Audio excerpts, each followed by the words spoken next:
Welcome back to Melodic Memories of a Light's Monarch. I'm Casey, and I wanted to start off today by just touching on NF's newest release, Fear, just a little bit more before I move on to what I want to talk about next, because now this EP that NF himself has released, it's been out for about a week, and in saying so, it's had a lot of time to sit with me and the feelings I have towards it.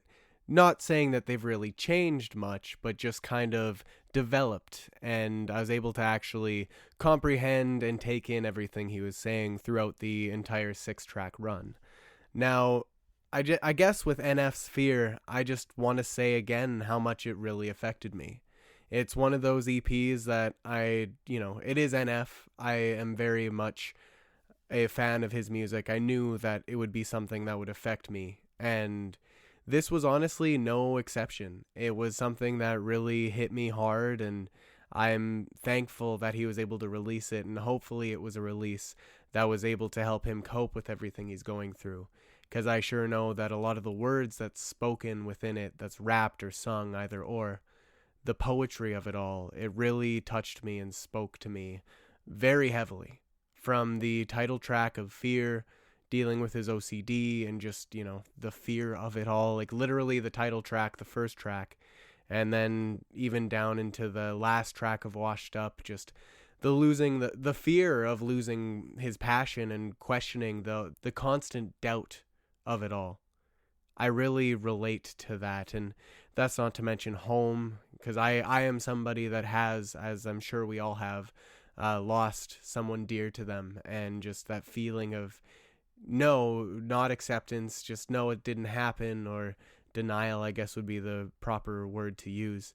It's all very real, even with who I was, and the kind of fear of, the anger within you, not wanting to let that out, and knowing that you have a problem with it and that you just need to breathe. But also when you breathe and look at your life, your kids, whatever it is, and you just worry, what if I pass on what I have, these issues? And it's honestly really sad. And I can relate to it a whole hell of a lot more than I would ever want to admit to. And with Give Me a Reason, that one just being like, I don't know, a cry out to be like, hey, give me a reason to fight again, to have this fire, to have this passion, and just being bored with the way life is. And I mean, obviously you don't want it shooken up in that bad way that obviously his life has been shaken up with his grandma's death and everything like that. And what he talks about and raps about in this EP, it's very heavy. And even the song Sorry, I know I ranked that at the bottom last time I did my ranking in the last episode. Even that song, like, I can't help but just want to belt it out. And I'm not going through any breakup, but I understand the feeling of that, just that anguish of just wanting somebody to be like, wanting to tell somebody rather that you are sorry, and just kind of the question of like, why, because it's something that inside your own head you always wonder, like, if I'm able to say sorry, what will that do? And I don't know, I don't want to ramble too much on that because that's on my own personal thing, but just a really solid EP, one that really made me feel.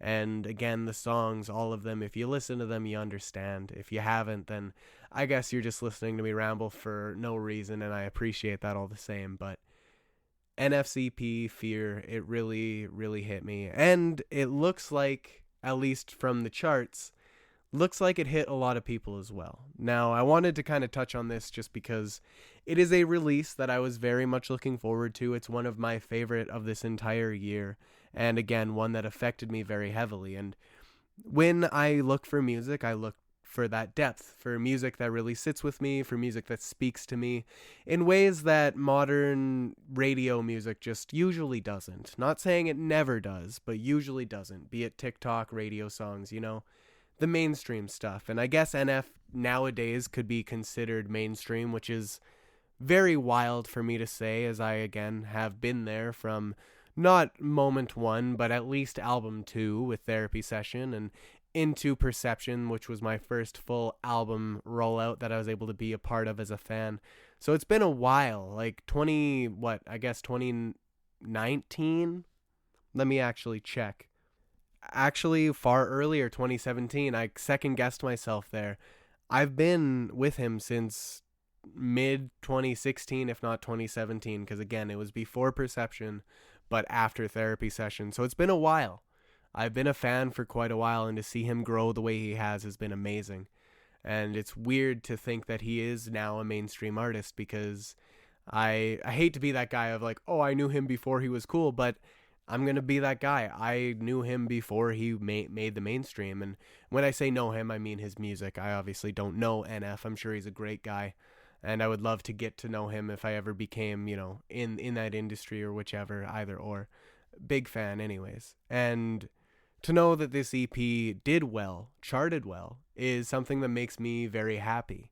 And I just kind of wanted to touch on everything it kind of did, because the day of, I believe, Thursday, so before Friday hit, so that full week of the actual EP being out, he dropped, well, be it NF dropped or maybe the label, I'm not really sure, because it doesn't really seem like something that NF would do. He doesn't usually chase numbers, but there was a drop of a lyric digital edition, which came with handwritten lyrics, from NF, and it was dropped on his store. Unfortunately, it seems like it was exclusive to the American store, which is very unfortunate. You had to have a USA billing address, and I'm obviously from Canada. I'm not from the United States, and I personally went to go buy it and just found out I couldn't, and it kind of was a little shitty, because in my mind, if NF, knowing the artist he is, made me wonder, well, if he was just releasing this for the fans, one, it would be on every store that he has. At least I would think so. And then when it came down to every other store, there was nothing to be seen to do with the handwritten lyric bundle thing. The only reason I'm saying all of this, aside from letting you know that it existed, because it now doesn't, it was just a limited time. It was from that moment that it was posted all the way till 11:59 p.m., I believe, Eastern time.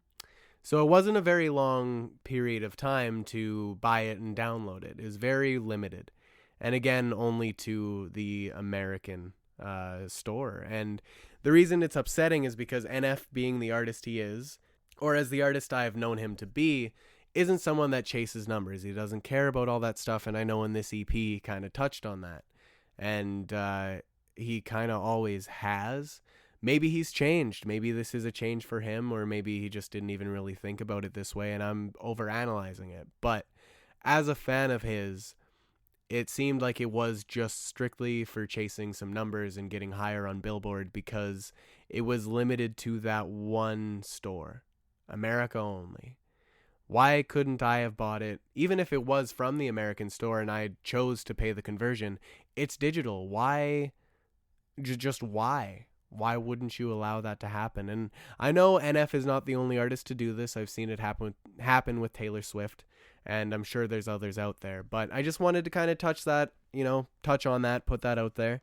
Didn't sit with me the best when I actually thought about it, though. When I first seen the post, you bet your ass I was instantly clicked onto that link, and obviously I got the upset I couldn't get it. Though, lucky enough, shout out to Crystal, thank you so much. She was able to actually buy the EP for me and just sent me the link, and here, download it. So it worked perfectly. I got to read the handwritten lyrics. It was something that I personally adore, because I like to be able to see the handwriting of the artists that I love. I know it's a little bit of a weird thing, but I think everyone can kind of relate to that. It gives you that kind of a bit more of an intimate connection with the artist. And whether or not this was even planned, or if he just jotted out those lyrics after the EP was done just strictly for this, I don't know. And I don't think we'll ever know. And we just have to hope as fans that this was not just for numbers. He's not going to be chasing that. This was just literally something that he wanted to do. Whether or not that's the case, you guys know that it exists. It's not available anymore. But if you're interested, I'm sure you can find it somewhere online. I bet somebody has it saved to a Google Drive or something like that. Anyways, all of that aside, the stats that he actually pulled with this EP, very, very impressive for only 6 songs. And for the way that hip hop and rap music specifically has been kind of more or less on the decline. Not saying that this is a traditional rap album by any means or EP. It's still been on the decline statistically. And with this EP, NF sold 76,000 units, 76K, with 48,000, so 48K of those 76, pure sales. Pure sales, all just for a 6-song EP. While also, on top of that all, giving Fear, the EP itself, a number 4 debut on the Billboard 200, which makes it NF's 5th consecutive project to reach the top 5 of Billboard 200. Now, that's pretty impressive for just a rapper. Like, again, no shade thrown at rappers in general, but all I mean by that is, like, just a rapper. Like, a guy that was just a guy, you know? And I know they're all kind of that. Maybe I sound ridiculous saying so. But seeing the beginnings of NF and where he came from to have been able to reach these heights time and time again. Like, yes, it's not number 1, but it's still up there. And that's saying something. He's able to make a noise while there's a lot of other noise around, be it Taylor Swift, that Morgan Wallen album, which I've never heard and I don't care to, or even that K-pop Demon Hunters stuff that's all around. And I bet those are the 3 that are above him. Like, it's wild to think that NF, my guy, is able to do this. And I'm just proud of him. Oh, time and time again, I've been proud. And to also go on to say, 5 out of 6 of these songs on NF's Fear EP are predicted to chart this week, with Fear being projected to debut on the Billboard Hot 100 chart at number 34, with Who I Was with MGK at number 61, Sorry with James Arthur at 71, Give Me a Reason at 84, and Home at 85. I'm actually shocked that Washed Up didn't make it in the top 100 at all. Very shocked. But even more so shocked that Home didn't make it higher than that. That's track 2. Do you think are people really skipping over track 2? Like, I think Home personally is the best song on the EP. It might not be one that I want to go back to every single time. I mean, I do anyways because I love this EP, but I'm saying down the line I could see that. But wild to me that one, with as much emotional depth as it has had, made it so low on the totem pole. And also, Washed Up not being there, that's a crime. Like, I will say I do believe Fear is better than Washed Up. I know that I put it higher in my tier list originally, but with listening to it and having it sit a bit more, Fear has a lot more depth to it. I just love Washed Up for what it is and what it says. That whole, question of doubt, the lack of passion, being afraid, is that passion gone? Have I reached my peak, or am I still trying to find it? Am I still searching for something? What's left, All of those questions, for me being a fan, I really felt that one, even just as an individual. So I know everyone loves songs for their own reasons, but that is what is projected for the top 100. Absolutely insane. I'm very happy about that. And not only that, but on top of all of it, all of his songs, all 6 of them, debuted on the top 10 list for the global Spotify chart. And Fear got number 1, Who I Was with MGK got number 4, Sorry by NF and James Arthur got number 6, Home got 7, Give Me a Reason got 8, and Washed Up got number 9. And that's globally. He did better in the United States, the US chart for sure. But all of his songs debuted on the top 10 global. That's nuts. That's so, as a fan, that makes me so happy, because I want that for all my favorite artists.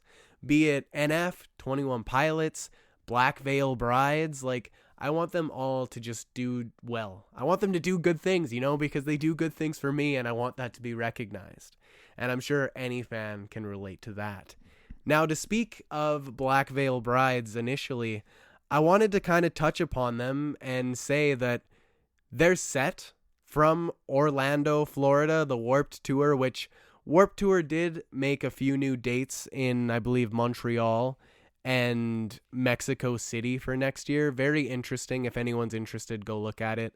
It's next year from, I believe, Washington, June, Mexico City in September, Montreal in August, Long Beach in July, and Orlando, Florida in November. All next year. More Warped Tour dates. Very cool. Very much to look forward to. But I won't be able to go. I don't live near any of those places, and I don't think I have it in the budget after doing what I did last year. I really need to save up and start to focus on a couple things. So that's just me, but I would love to hear about it if anyone goes to any of these Warped shows or been to any of the Warped shows that just happened this year. Hit me up, tell me all about it at Lights Monarch. I would love to know on any social. Now, again, back to Black Veil Brides. Their Warped Tour performance. Wow. I know I touched on it last time, and again, they'll probably be back sometime in next year at one of these dates that are going to be happening, but they finally posted the full-length set that they did on YouTube. Very awesome that they're able to have that. You're able to watch it. They kill it. And I've seen Black Veil Brides a lot. At this point, I shouldn't say a lot because it hasn't been that much. It's been maybe 6 times, but all the same, I plan on seeing them a lot more anytime I'm able because, again, I love them. But all of my bias aside, I know I really like Black Veil Brides, but I was able to play this set, if you will, on the speakers at my second job as I work at the record store. I had people saying, bro, this slaps. This is awesome. You guys always play the best music. And they don't even know who this band is. I was able to share that it's Black Veil Brides, of course, but it's just awesome that not only I recognize it for when I play their music, be it this live stream or even in past listenings where people have asked me about them and I'm able to share, but when it came to this performance and to have the people in the store rock out with it because it was a live show, I mean, they couldn't see it, but they could hear it. It was something that was really cool for me, and I hope that everyone kind of takes that with my bias aside and be like, okay, there are other people that might like it. If you don't know Black Veil, give this Long Beach show a shot, because in my personal opinion, it is one of their best live shows that they've done. I do believe the last Warped Tour performance they had was just a tier above this one, just a little notch. But all things considered, they are crushing. They are making waves. They are still sounding like a brand new band, which is wild. They've been around since 2009 with Knives and Pens, and even earlier before they properly became Black Veil Brides. Like, it's been a long time since they've been a band, and the fact that they are still continuing to sound better with age, which is usually the complete opposite when it comes to bands, absolutely wild. I think they deserve your listen. At least go check it out, please. You won't regret it. I'm very, very happy with that performance. Very happy that the full performance itself is on YouTube for all to see. So if you missed it, go check it out. And I promise you won't be disappointed. It was killer. And they're a killer band that makes some killer music. All that aside, though, I did want to say, because obviously that performance leaves no wonder as to why they're still around. They always give their all just as they have, while also giving their all for their performance on Devil's Night back in Wembley. Now, I wanted to kind of switch gears and talk about their docuseries. I wasn't able to talk about it last time because I didn't get to see it last time. I'm bad at checking my Instagram notifications, not gonna lie. But I was able to check it after I posted the episode last week. Of course, it was after. But they posted on their Outcast channel. If you're a fan of Black Veil Brides, go find it. It should be on their profile. You should be able to join it. Or if you can't, there will be a point where you're able to, I'm sure. But if you're a part of the Outcast channel on Instagram, you sometimes get things a little early. And that's, perks of being a part of the BVB army, of course. But they were able to post the docuseries episode a little bit early, like a day or so. And I was able to watch it. I checked it out. I adored it just as I did with the first episode of this docuseries. I just can't help but to respect them. And I know I am biased. I'm not lying about that. But I respect them so much. This episode, granted, I did watch it last week, so apologies on the details. I'm not going to go too deep into it because I don't remember every last thing that happened, but I do plan on going back and rewatching them all once they're fully out. Just like have a binge fest of the entire documentary instead of having it in parts so I can really take it in.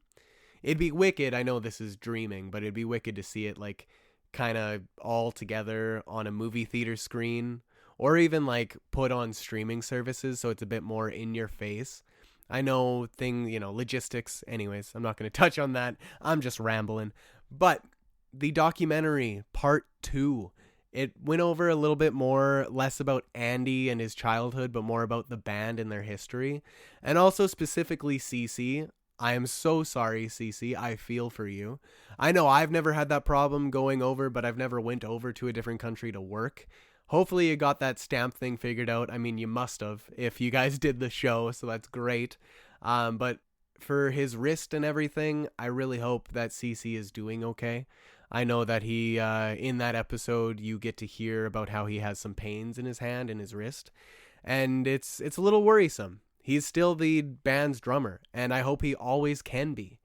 But I hope that he takes his health seriously. And even though they are making a new record, and I don't want any delays on that, especially with the tour to come and all that, but I really hope that he takes it seriously, because I know he does. It is his job. He's a very professional man for as fun as he is. But I just hope he's all right, and that he's able to continue just tearing up the drum set. But all that aside, apart from Cece and his kind of drama that he had going on in that time, it also touched on, and what I kind of want to focus on right now, is Black Veil Brides and their history. There was a fan pop-up shop in, I believe, London. I could be wrong in saying that, but over there where they were doing the show, they had a pop-up shop with Kerrang, and it showed a bunch of magazine covers, a bunch of posters. Most importantly, it showed all of the jackets and the costumes, and they got presented with these plaques for all of their albums doing incredibly well in the different singles. Very, very heartwarming to see as a fan. I very much enjoyed it, and I know I'm kind of glancing over it because I don't know the exact details of what they got with those plaques, but it's really cool to see. Again, if you get a shot, go check it out. I don't want to give it all away here because obviously I want you to watch it, but to touch on the jackets, specifically when Andy was standing around them and explaining them and going over like, oh, this was Juliet's jacket and that whole story that they had, and onto the one that they wore, or that he specifically wore in the end, and how he couldn't really wear it live because it didn't have any support on the other side of the arm, so it would just kind of fall all the time. But regardless, tangents aside, a lot of history there. A lot of history of the costumes of the band, and I love that he was able to get inspired by, I believe, D. Snyder, I believe that's who he said it was, that told him to, keep all your costumes because you never know, one day you might need them for something specifically like this. And the fact that his dream came true of finally being able to take all these costumes out of their tubs that have moved with him and Juliet from, town to town, city to city, wherever they've been, in terms of living.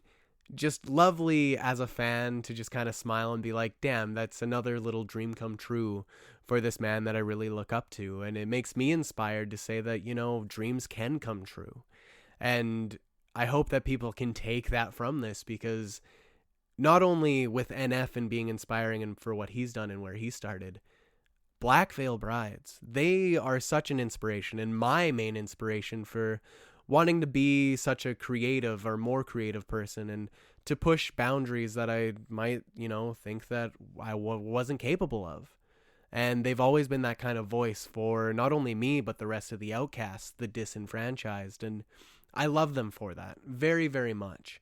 And to know that they were able to fulfill this kind of dream, to have this pop-up shop and literally a store dedicated to them, if you will. I know it was only a limited time thing, but I hope I can go to something like that one day for one of these bands that I adore.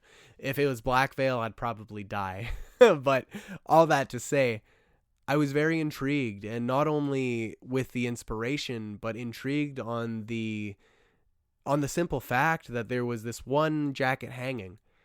and it was one that he tore up. It looked to me like it was the jacket that he wore, like the suit jacket that he wore in Scarlet Cross, like the actual priest kind of suit jacket. I don't know if I'm using the right terminology, but if you've seen the music video for Scarlet Cross, you'll know which one I'm talking about. That jacket with the Scarlet Cross on it.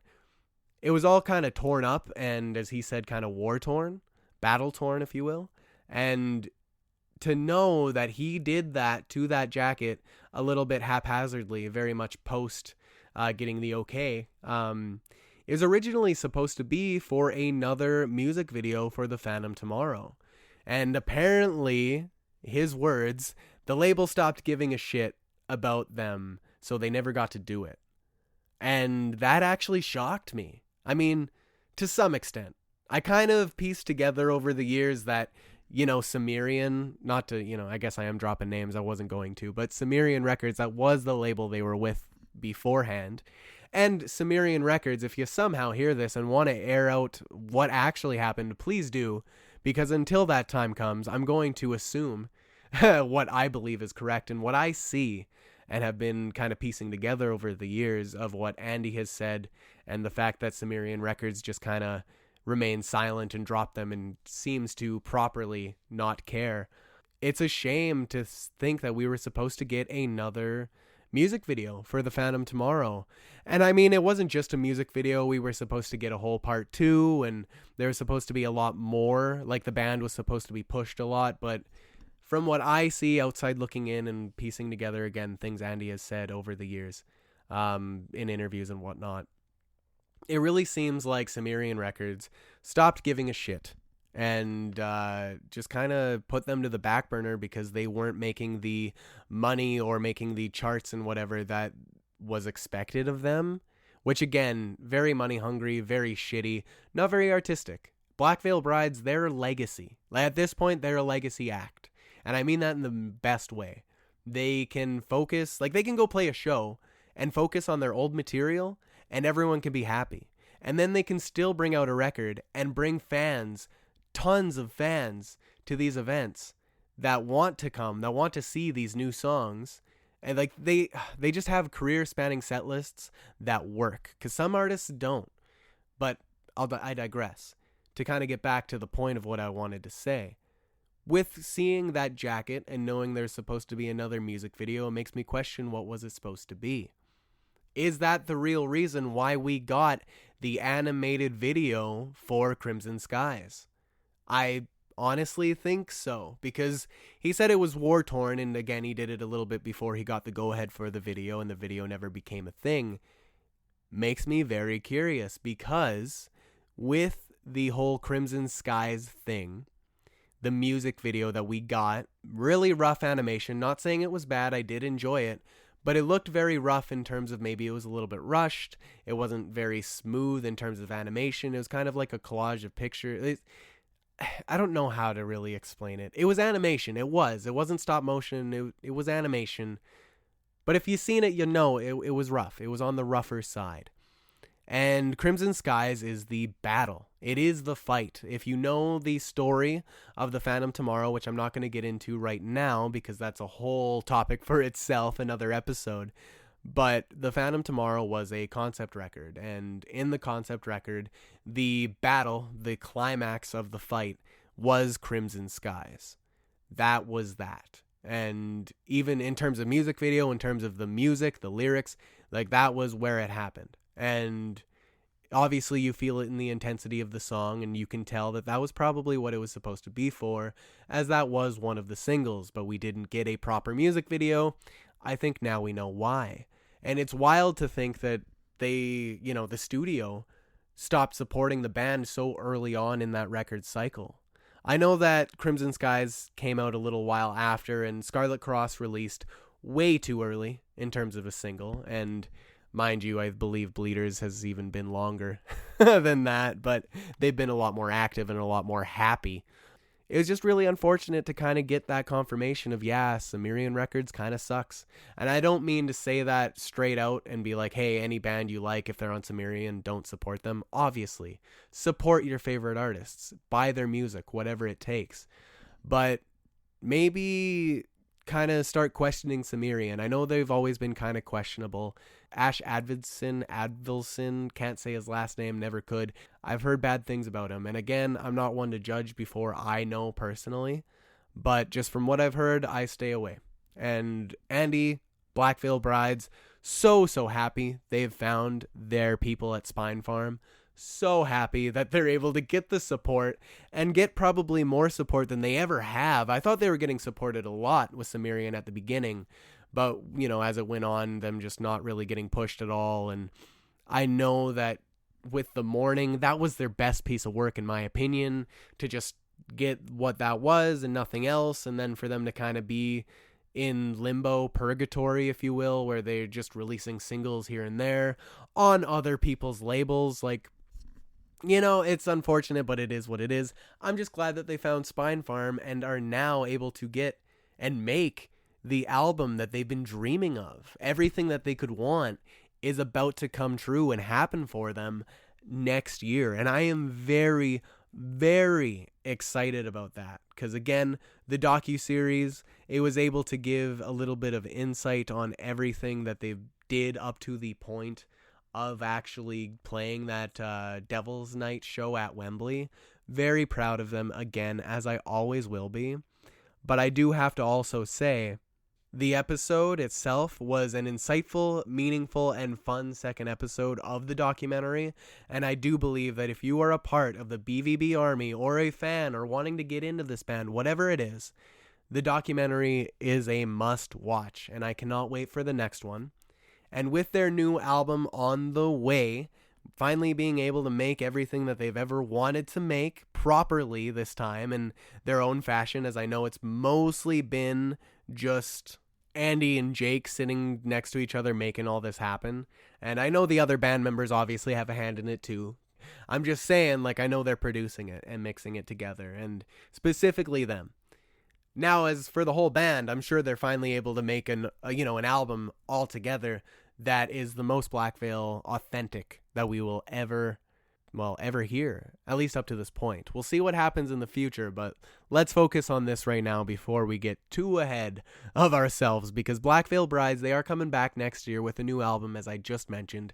Again, I'm very excited, and apologies for stumbling on my words a little bit there, but Black Veil Brides, they released a new hoodie just maybe a couple days ago, which I didn't think too much of when I first seen the announcement, but then I seen what the hoodie was. And I instantly knew, oh, damn, we're in for something cool. And I say that because the hoodie itself is sick. Very much love the design, especially the back of it, because the back is where we get some new lyrics. And I believe this is a hint, a little taste, a taste test of what the next single's going to be. I could be wrong in saying that, but odds are this might well be the next Black Veil Bride single. We don't know the name of it, but the logo itself looks fucking sick. It looks a little bit shattered, kind of like glass, and very spiky, the metal aesthetic. Very much love it. It says on it, Black Veil Brides, specifically on the back. I can't read the sleeves because they don't show them properly, but I believe it says the same thing. You will not break me. Do you want to know the way I feel about the world today? There's not enough infernal words I know to say. I believe that's what it is. It's a little bit blurry, but hello, what a quote. Do you want to know what I feel about the world today? There's not enough infernal words I know to say. You will not break me. Oh, that's gonna be one that hits the heartstrings for sure, especially as a fan. I feel like that one, it just inspiring, and it's only a stanza. Like, it's like, it's such a short quote, but oh man, these guys, inspirations. I love them. Very excited. If you don't know what I'm talking about, check out their newest post. I believe the hoodies got restocked. Very cool. New lyrics, probably a little glimpse at what is to come, because they're trying to be a little cheeky, and I fucking love that. Black Veil Brides, I could not be more ready for what you're about to release. Hell yes. Now, to end off, I just kind of wanted to touch on 21 Pilots. Yes, I know, 21 Pilots. They actually came back with a new interview with Polestar. And I've never really read any of their interviews on Polestar before, maybe one or two, but this one precisely, there was one quote that I wanted to really touch on, and it was Tyler talking on City Walls ending the lore. And he went on to say, City Walls closes a decade-long arc, but it doesn't slam the door. It leaves it on the latch. Personally, it feels like setting down a backpack I've carried for a long time. Grateful for what was inside, lighter for what's next. As for the band, it's closure with a compass, a promise that we can tell new stories without abandoning the ones that got us here. And that personally just, again, made me feel inspired, very happy. I know I'm a big 21 Pilots fan, amongst NF and Black Veil, of course, but 21 Pilots, with saying what they just did in that interview, and there was a lot of other good quotes from it, go check it out if you're interested, but that one specifically on the end of the lore really hit a certain specific spot inside, because that lore was something I followed for a very long time, and the fact that it is over and coming to terms with that it's been over for a while now. I know they have some shows left next year with festival appearances and whatnot, but very heartwarming to think that, it's a respectful way to be like, hey, the story's done, but we can move forward, not while forgetting where we came from, but continuing to go on just with less of a load. And I don't know, it makes my heart feel full and makes me happy. And I was just happy to read that. Not to mention as well, Apple Music named The Contract the top, I believe, 4th best alternative song of 2025, and on top of that, their Seven Nation Army cover from Rock and Roll Hall of Fame is now out on YouTube with the proper sound, the proper resolution. It's good.